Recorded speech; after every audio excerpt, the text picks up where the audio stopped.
The judge who will decide the Epic Games Apple antitrust case is expected to grill lawyers from both sides today as they make their closing arguments. Yahoo Finance's Alexis Keenan joining us now for more on this. And as I understand it, those closing arguments are going on right now. And they have been, Alexis, since 11 o'clock Eastern time this morning. So we're looking at about 3 hours of question and answers so far between the lawyers for both Epic and Apple and the judge. This is a bench trial, and so the judge gets to ask these questions during closings.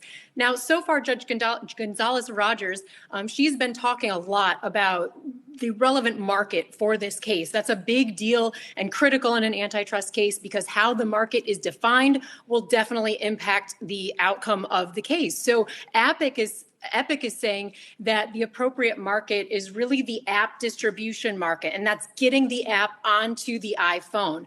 And that Android devices or gaming consoles, that those are not really good alternatives for Fortnite. That's the very popular game that Epic is the developer for, that they were kicked out of the App Store, and that's what really started this case. Now, Apple, on the other hand, they say that neither iOS nor the App Store really qualify as separate markets because they are not licensed separately, that customers buy this all as one package, and that the correct market should really be the whole entire mobile device market, where Apple says it faces very fierce competition.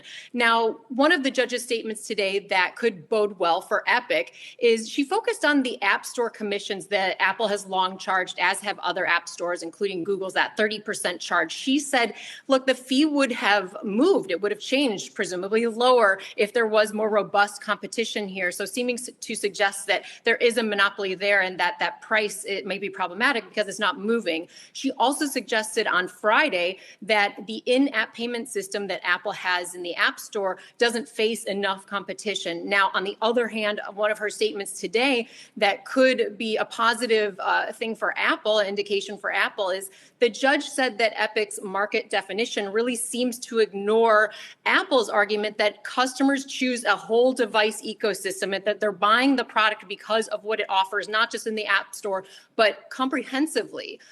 The judge also told Epic today, and they've now moved on to what's called the remedies section of the question and answering. And that's really about whether the court can address the concerns that Epic has at all. Does it have anything in its toolbox to make this change that it's looking for? The judge said that it bothers her that Epic seems, what she said, is uninterested in paying for access to the App Store and to the iPhone's customers.